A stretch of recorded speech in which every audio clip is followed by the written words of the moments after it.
Okay. I give in, but let me just say, I honestly, truthfully, really don't care about Blade. He's just your typical Sasuke Uchiha. Shut the fuck up, bitch. Now, before you destroy me in the comments, I have some good things to say about Baldi. So just hear me out. Now, with him coming out in literally a couple of days at the time of recording this, he's going to be a very nice pseudo tank playstyle and oriented character. So kind of like how we talked about Clara in a different video. Now, I think it's kind of cool that we're moving towards a more so different kind of team comp with hunt characters in the future, where you can have a kind of pseudo tank DPS character like Clara in the same team with your hunt character, and then have a healer on the side, which allows you to remove the debuffs from the character that has the highest taunt values, like Clara in this case.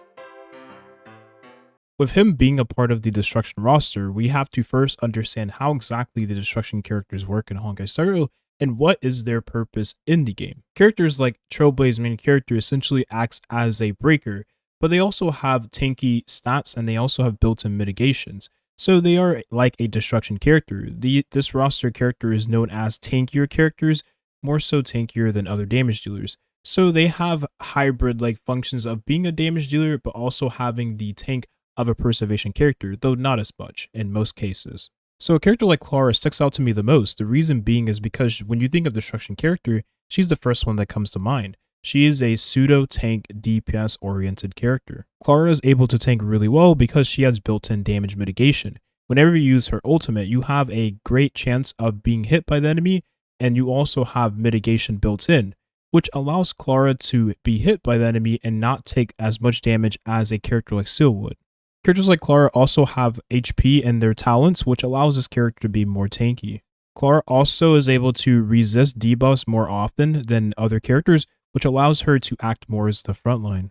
And then being able to further remove a debuff that is placed on her allows her to act more as a character with higher taunt values, which is a safe way of having a character without any cleansers in the team. Clara is a very interesting character because she plays like no other character in the game currently. Whenever you attack her, she will hit you back, or should I say Varrock hits you back. She acts as a counter character. We don't really have a character like that other than Clara in the game currently, and I think for a very long time, maybe never, will we have another character that plays like her. I mentioned in a different video that we have a composition in the meta where you can have a pseudo tank and a damage dealer in the same team. So a character like Seal and Clara work really well together, and here's the reason why. Seal is able to lower her chances of being hit, so she lowers her taunt value, which is very important in a team like this. And then you have a character like Clara who is able to raise her taunt value even more, while already having higher taunt values than most characters in the game because she is a part of the destruction path. So when you have a character like Clara that wants to be hit by the enemy most of the time, and you have a character like Seal that does never want to be hit by the enemy, and if you do want to be hit, you want to get lower than 50% just so you don't get hit even more. And Clara is able to do more damage to the enemy because she has built-in counters, which can make for really massive damage if you take into consideration her counters are enhanced with her ultimate. So essentially, you have a preservation damage dealer-like character in the slot of your preservation-like character. So it's going to be very interesting to see exactly what Blade will function like, and I think this will probably be a really good team for a character like him. So you have a character like Pitch Dark Hook the Great, who is a destruction character but doesn't really feel like one. Let me explain why. Now, Hook does have a lot of damage, and Hook does have ways of mitigating damage. But one of the things that really confuses me is that the fact of the matter is Hook is still a destruction character. Hook does have HP increases built into her kit, which, mind you, it took me a while to actually figure out that Hook is a she, by the way. So whenever the enemy has a burn and you attack the enemy, then you will trigger Hook's talent, which will restore Hook's HP 5% of her max HP. So it's a very interesting type of mitigation, but not necessarily mitigation. Self-healing you can put with other characters that don't have necessarily healing. So for instance, I've been seeing a team where you have the full fire team. You have Hook, Trailblaze's main character, you have Himiko, and you have Asta, maybe some other character instead of Himiko, but you essentially are able to heal off of the burns that other allies provide on the enemy. So then your Hook is always healing whenever Hook is attacking the enemy. That's very valuable in a team where you only have mitigation in the form of the Trailblaze's main character. You're not really getting healing or any type of mitigation from any other sources. So a character like Hook is able to stay alive more often because of her talent.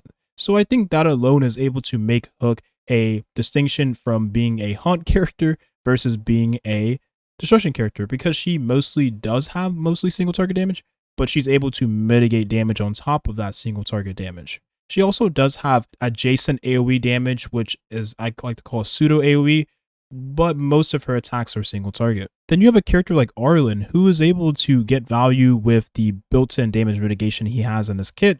Well, in parts of his kit, I'll get into that why. And he also does act as a destruction character, because of the matter is you want him to be as low HP as he can be in order to deal the most damage he can deal. So he works like Blade in a sense. Whenever Arlen defeats an enemy, he's able to regenerate HP.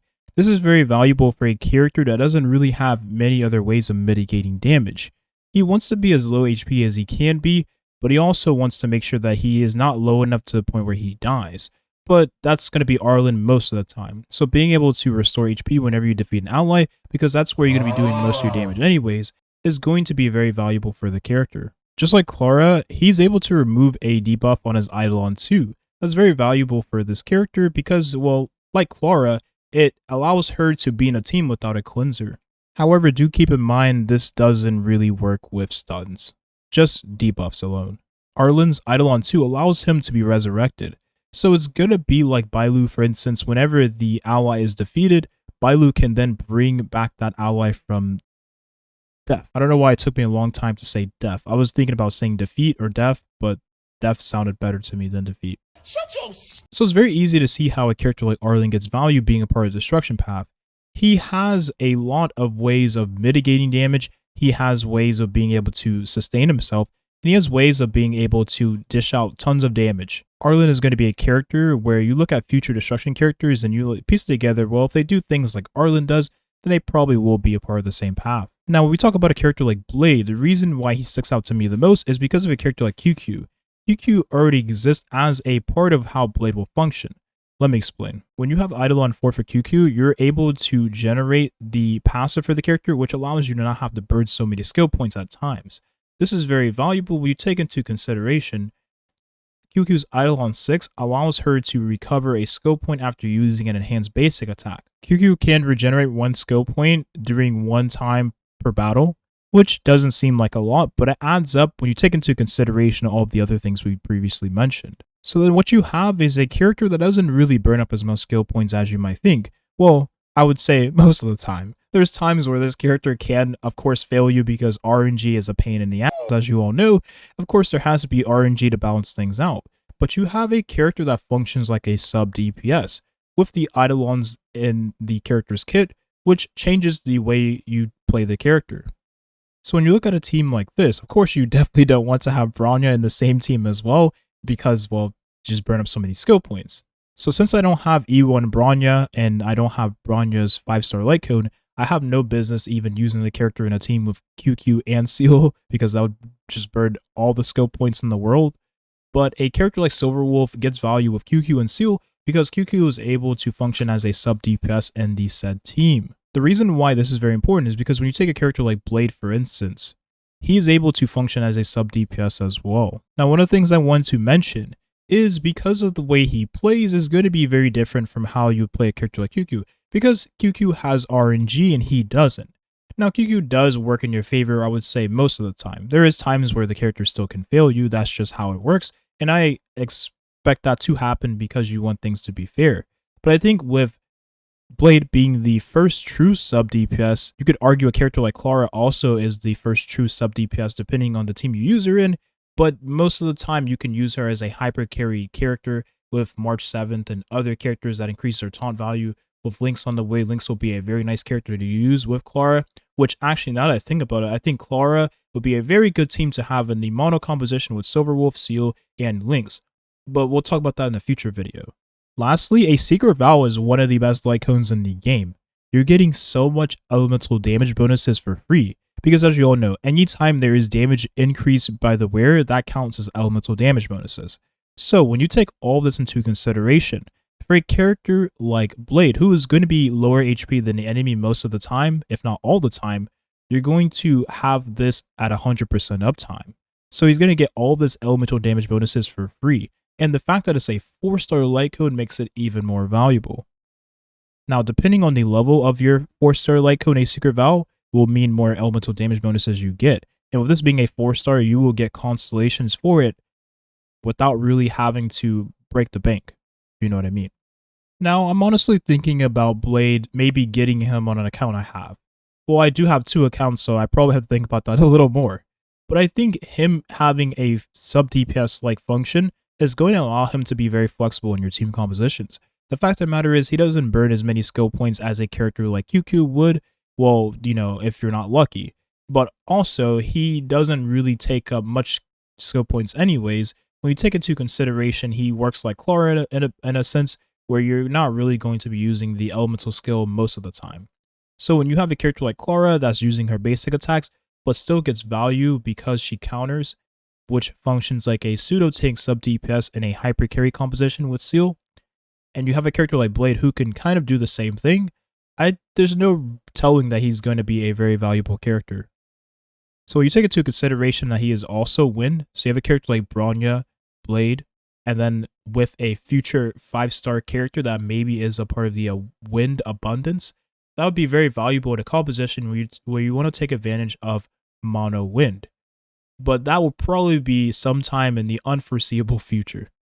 Now lastly, you all know how strong Blade is with Luocha. You've seen countless videos and countless clips of the 2 characters working together. The reason why Luocha works really well with Blade is very easy, because Blade lowers his own HP. And whenever Blade enters a low enough HP state percentage, Luocha is able to auto heal him without burning any skill points. So you have a character like Luocha with a character like Blade, both of which don't burn any skill points most of the time. You're going to have a very strong combination. On top of the fact of the matter is, well, all the healing Luocha provides, which is passive healing, is going to make it where Blade is going to get value with a healer like him versus a healer like Bailu. Because a healer like Bailu can heal passively, but Bailu can also overheal sometimes, if that makes sense. And Luocha gives the healing when you need it. So it's a lot more easier to play with these 2 than it is to play with Bailu and Blade, if that makes sense. So there you have it. Blade has a lot of value with the release of 1.2. He's going to be a very strong character. How I use Clara with Seal is how I would use Blade with a character like Dan Heng, for instance.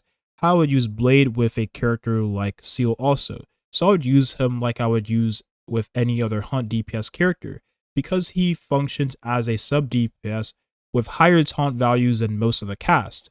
Now, if he doesn't have ways of increasing his own taunt, just like a character like Clara would, then I probably will use Clara more than I would use a character like Blade. I'm sorry, I stutter a lot. That's just how I speak. But you understand exactly where I'm trying to go with this, because Hunt characters you don't want to get attacked, and if Blade doesn't have any way of increasing his taunt value, and you have to use a character like Lynx to increase his taunt value, then that probably would dissuade me from using him over Clara. But that's the only instance in which I could see his downfall, is if he doesn't have any ways of increasing his own taunt value, like a character like Clara would.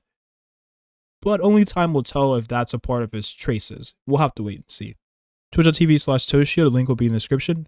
Let me know if you're going to be rolling for Blade. That's always usually very important to me when it comes to making videos, of course, for the future. Thank you for watching, and have a nice rest of your day. I guess I had more to say about Blade than I thought I did. Peace.